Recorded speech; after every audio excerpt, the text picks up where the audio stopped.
Numunezero ntangere gusura kuba namwe akunze ibiganiro vya HTV ndabaramukije ndabaye kandi nikaze mu kiganiro canyu ikiganiro cacu ikiganiro cingo n'imiryango. Ikiganiro cingo n'imiryango ni ikiganiro aho turabira hamwe ivyo umwami Yesu akora mu ngo. Mbega biraryoshe urugo rumeze gute? Aho naho tuvugana ku bintu bitandukanye. Hari igihe tuvugana abantu bakatubwira ivyo babamwo, bakatubwira ivyo umwami Yesu ariko arabashoboza, bakatubwira nibiki bituma uno musi bakiriho bacubakanye bagikundana kandi bagikunda Yesu.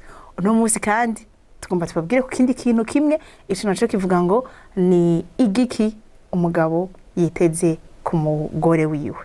Hari ico bibiri tubwira kandi naco ntituza kugisiga inyuma. Ariko na cyane turafise ugomba bidufashemwo nawe sundi ni Augustin Niyongabo niwe mutumire wacu uno munsi. Turabaha ikaze mwongere munatwidondore bishurije abatabaze babamenye ndetse n'ababazi bashobore kubamenya uko batari babazi. Akoze cyane Madame Yvette, nkuko bivuze nitwa Augustin Niyongabo, ndi umugabo ndubatse ndafise umupfasoni n'abana bane. Kwidondora nibaza ko nogeza kugira ngo sinze muri birebire, ariko kandi ndi umwe mu bagabo abo bita abagabo nyabo. Ni urugendo rutoroshe ariko runatanguye kugerageza kuba umugabo abereye urugo rwiwe maso, abereye urugo. Mu Gifaransa bakunda kuvuga ngo ni homme engagé canke mu Congereza bavuga ngo ni men engagé. Merci. Yego.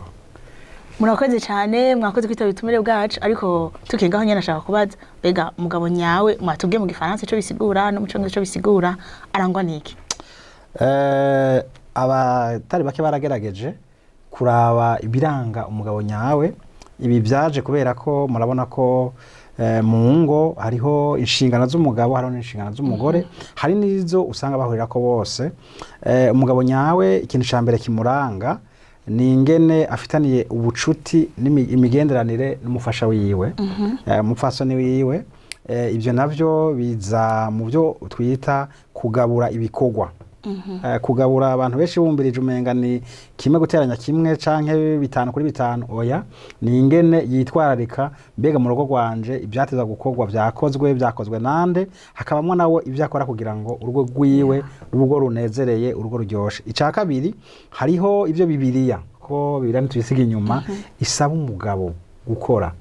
Ariko kandi tuvuze umugabo nyawe kubera ko ntibikoreshwa abasoma Bibiliya gusa, harasoma ibindi bitabo. Hariho ico bita prototype canke igicapo c'umugabo abantu canke societe bamuhaye, ugasanga si igicapo ciza. Turageza rero umugabo nyawe kuraba mbega hagati y'ivyo societe nyiteze ko, hagati y'ivyo umuryango wanje ndawushaka ko, ni igico baciza ku rugo rwanje. Kubera hari igihe abagabo twashizwe ahantu hejuru cane, ugasanga mu rugo womenga na kamana, ariko ibene ivyo birorona urugo. Rero mu bagabo nyabo turaba bene ivyo bintu byose byo kwica imigenderanire y'urugo byotuma uwo twubakanye abakenyezi bacu batamererwa neza, tugatuma tubikuraho tukazana ico twita icuka canke environment nziza mu migenderanire y'umugabo n'umugore.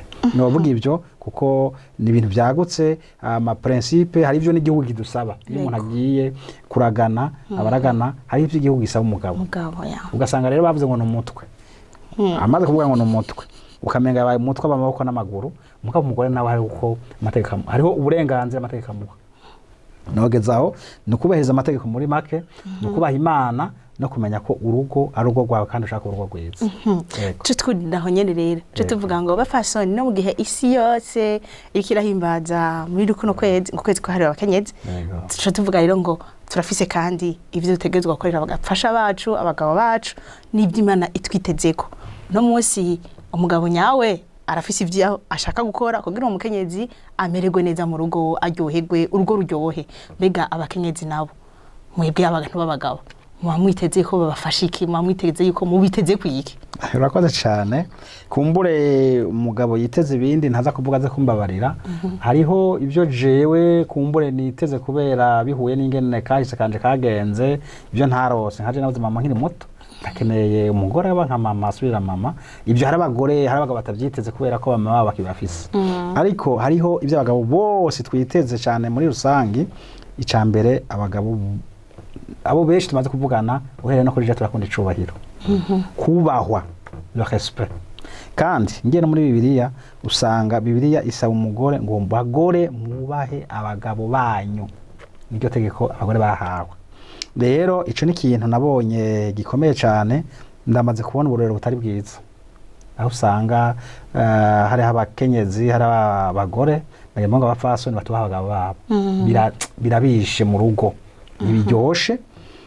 Icya kabiri nayo bibiliya irakivuga mugabo mu kirundi ntikivuga neza. Mu Bikorinto ba mbere ku gice c'indwi baravuga ngo ntimukimane, mugabo ntibavuga cyane ibyo bimana.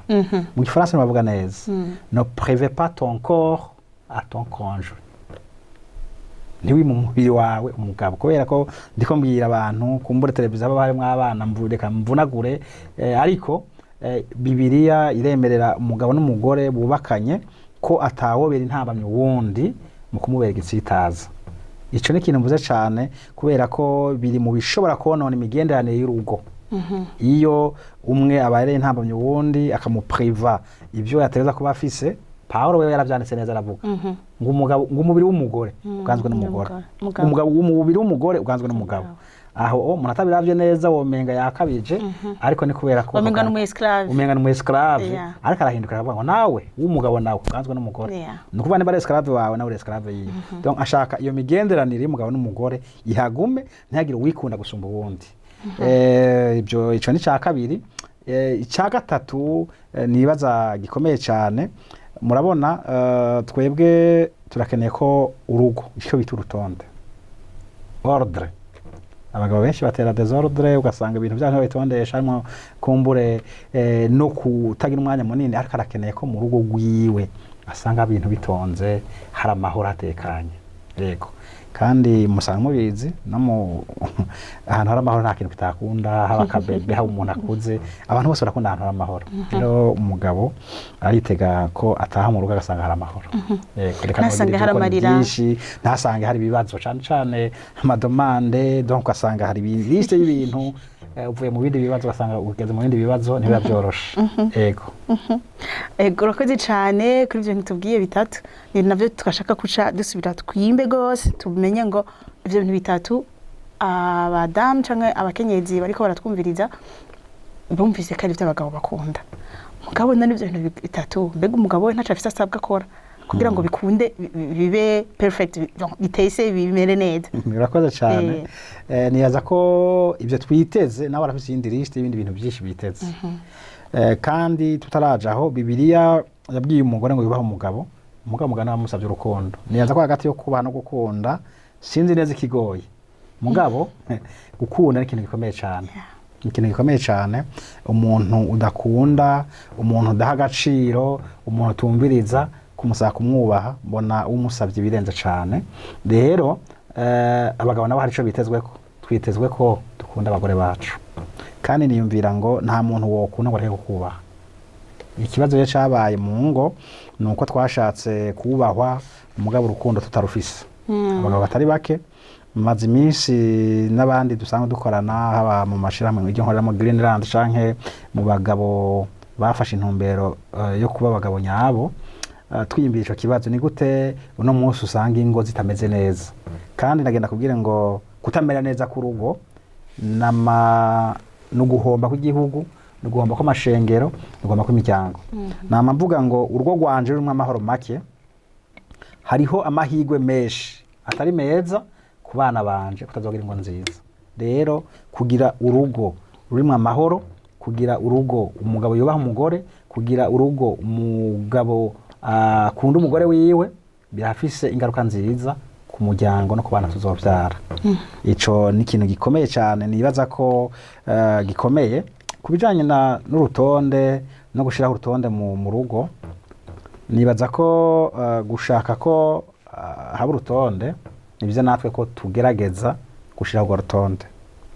Hariho icigwa kimwe mu vyigwa twigisha citwa umunsi w'amasaha 28 mu gifaransa bwa journée de 24 heures. Ni gute ntunganya umunsi wanje? Biya ko navyutse saa 11 niruka ku kazi, naravye ko abana baja ku ishure, naravye ko mu rugo hariho ibikenewe kugira ngo kwa rutonde sange ruhari. Kubera naho twanka ko dushika baduha ibibazo byinshi, hari twasize ibintu bidatunganya mu rugo. Rero ni byiza ko umugabo aba muhira kare kugira ngo aronke umwanya wo kuvugana n'umufasha wiwe nivyo hari igihe bitugora hariho nagihe umuntu aza muhira mugatahari ugasanga ari muhira mugabo ari ku telefone ari ku televiziyo hariho n'abakunda umupira cyane je ntaho nkunda umupira ariko hari igihe usanga ukunda ibindi bintu kuja kuri WhatsApp kuja ku bindi ugasanga umuntu ntahaye agaciro bo mu rugo rwiwe babana je mpora ngerageza hari igihe bigorana ariko si byiza ko umuntu ajyama abana bajyama atamubonye umupapa kubera ko umupapa arafise icaro presenta mu rugo arafise igiciro mu rugo atahabaye ni kuvuga ngo ibintu byinshi bashaka kononekara kubera ko umugabo yabaye absent yabaye atari mu rugo yabuze ibintu byinshi kandi noneho na Bibiliya irabivuga neza n'umutwe w'urugo n'umutwe w'urugo udahari urugo gobaho goce bigorana cyane yego hanyuma kubijanye keshi kubijanye nuko abagabo bifuza ko batobima ikindi kibazo gikomeye cyane nibaza ko n'undi munsi twogihagarara ko cyane keshi umuntu yiriwe arakora murabona umugabo n'umugore bavira ku kazi baja ku kazi bavira muhira rimwe barafise akazi mbere hari n'ahatagafise muhira abakazi kenshi cyane ugasanga umukenyezi yarusha rero nibaza ko muri ivyo harakeneye gutahurana harakeneye no gufashanya kubera ingo nyinshi zasambuka ngo umugore wanje mugabo nawe ugasanga mbega wewe ubigenza gute kuko je maze kubibona iyo umuntu yavyiyumviriye hakiri kare akavugana n'uwo bubakanye ibintu biragenda neza rero kenshi hari igihe dusaba abo twubakanye ibintu kumbure barafise umuntu yarushe nta kindi kintu yokora atakuruhuka kandi muri uko kuruhuka hari n'igihe hajamo no gushavura kandi ishavu ni ribi cyane Bibiliya irajyanka n'abantu benshi iyo bashavuye umuntu ashobora gukora ikintu gikomeye kitari ciza ikintu kibi cyo gituma twagerageza ntidushavuze abo twubakanye ibyo tubashaka ko tuzane klima nziza tuzane amahoro mu rugo hanyuma nibaza ko ibindi bihaze bikagenda neza yego hama nashaka kongera ko ikintu kimwe kivuga ngo nikiyago yego ivyo bintu byose ntibizokunda hatari ikiyago cyane ivyo bintu byose naho twogira ingufu zingana gute mutabiyanze n'ujya muntu mubana utabiza n'ujya muntu musangiye babana musangiye amafaranga musangiye na wa mubiri bibiri bitubwira nta na kimwe cyo gukunda nico gituma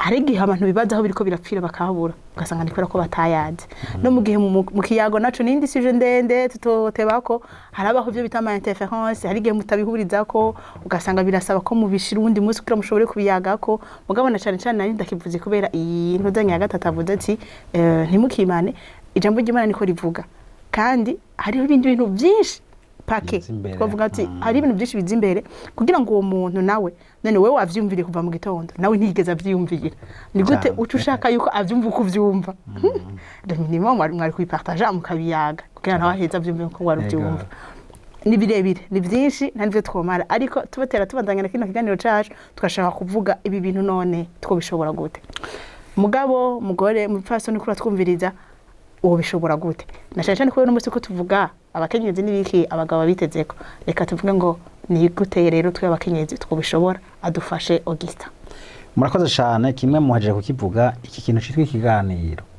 kirakomeye cyane gose bahinga baravuga ko mu bisanzwe mu bakenyezi umunezero wabo canke banezero mu matwi canke bishobora kubababaza amatwi kumvirizwa donc ivyo bumva reko washize ukankama umuganiriza gute abagabo natwe dukoresha amaso turaraba kabisa nico gituma navuze ngo umuntu atashaka kubona umugore wasanze ari smart no aba smart iriwe mu mbabura iriwe mu biki yego rero ikibazo gikomeye cyane rero ico kintu cyitwa ikiganiro kirakenewe kandi naho mvuze uko ni ikintu kigoye nanje biri mu bintu binanira madamu ndatwashaka kurikana kino kiganiro cyangwa byumva biri mu bintu binanira ariko ndatwara umuti ukomeye cyane kandi iyo ndavyibutse nkabikora ndamaze kubona umwimbo wabyo umugabo uri kurankurikirana gerageza uganire n'umukenyezi wawe naye nihaye devoir ihora inanira keshi n'imiburiburi rimwe mu ndwi rimwe mu kwezi twicarane kugira ngo tuganire hari abafite ibintu byamuhanze abafite ibintu byamugoye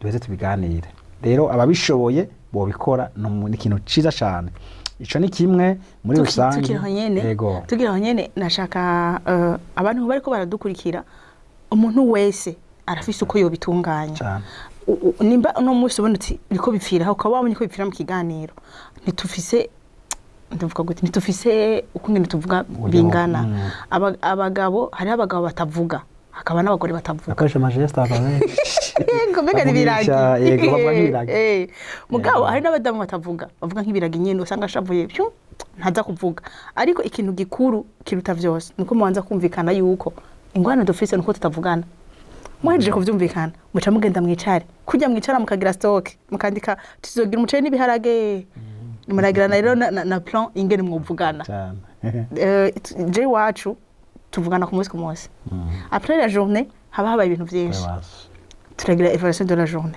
mugabo n'ikibazo ko tushobora kugira na évaluation mensuelle genre kwezi guheze umwaka uheze mugabo bivana n'ingene namwe muca mu bitegekanye ariko na cane cane mu bitegekanye muvuga ngo dushaka guhuza yego ni giki mwifuza mushaka guhuza ako karakana nashaka kongera ko kuri communication merci mwandanye urakoze cane aho ngarukanye ku kandi kantu bitarangaje d'amour kumenya bega umugore wanje amenya gute ko akunzwe bega umugabo wanje bega ko akunzwe nibyo ko abantu babana babona umugabo wanje kino kintu aragikunda yego kino kintu aragikunda kugira ngo kigume kiryosha urugo nari navuze ikiyago ariko kandi cende mu Kristo hari n'abandi bantu baba Kristo batari bakeyi kandi ngo zabo usanga zameze nabi ni byiza ko abantu bubakira urugo rwabo kuri Kristo tuze kuri Kristo ni ikintu cagutse cyane ku masengesho ku ijambo ry'Imana ndabizi neza namaze kubibona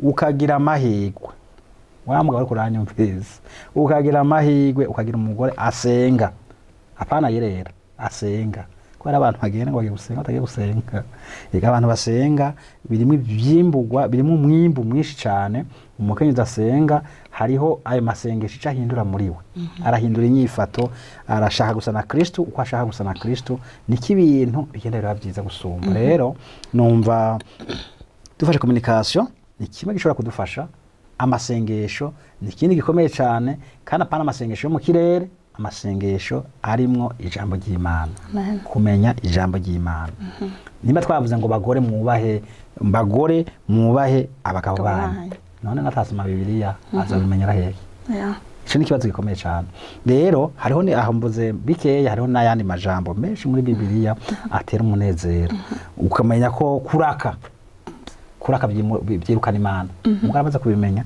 tuzosanga yashavuye kandi nagomba kumenyesha abantu yuko no kubibutsa ko barabizi turi abantu b'intege nke nta mugabo w'umutagatifu w'umweranda hari ari iki kintu gikomeye cyane kuvuga ngo mbega ya makosa yakoze gute kino kintu gikomeye gituma n'urugo rusambuka ukamenga agakosa kamwe akoze uno munsi mu bintu byiza byinshi yamakora kagaca konona imigenderanire hari ingo nyinshi zasambutse kubera ko Satani yaziteze bipfuye akantu gatoya ni byiza kwihanganira intege nke za mugenzawe jewe nyafise umukenyezi atari mutagatifu ariko arabizi ibintu byinshi byiza amaze gukora azi ibintu byiza niba hari akantu ka jewe abantu peut-être tuzinanye ntibazi neza iby'urugo rwanje ariko hari ingingo nafashe ntegerezwa kugerageza ku buryo mu rugo rwanje haba umunezero independama y'ingorane zabaye hari igihe mba ndi source y'izo ngorane hari igihe aba ari ingorane zavuye ahandi ntegereza kugerageza ingene hagaruka klima nziza mu rugo iwanje nibyo hari igihe bigorana ariko ahantu hari umunezero niko goje nifuza kandi ndagerageza kugwana kugira ngo urwo rugo rwanje rubemwo umunezero nimona muri Ukraine abantu barahunze amahoro make no hakurya yacu bariko barahunga kubera amahoro make amahoro ikintu gikomeye cyane umunsi urugo amahoro urugo rwabuzemo umugabo araruhunga umukenzi araruhunga abana niba abana uzokuma ngo baraye mu kabare none baza mu nzu utagiramwe amahoro rero nibaza ko umuntu wese akatwumviriza agerageze mu rugo rwiwe haba amahoro kandi ni byiza ko umuntu wese akora uruhara rwiwe kenshi twitega ku bandi muka tutiravye je hari niteze ku mugore wanje muga nanje mbega ndabigenza gute bya bintu byose neza kwiga ingene nshobora kubironka kubera ko gusaba umuntu ikintu nawe udakora abari kunaniza Bibiliya iravuga neza abafasha bamwe nabo babikora bikoreza amategeko abantu badashobora gukoza ko ngo imitwaro badashobora gukoza ko n'agatoki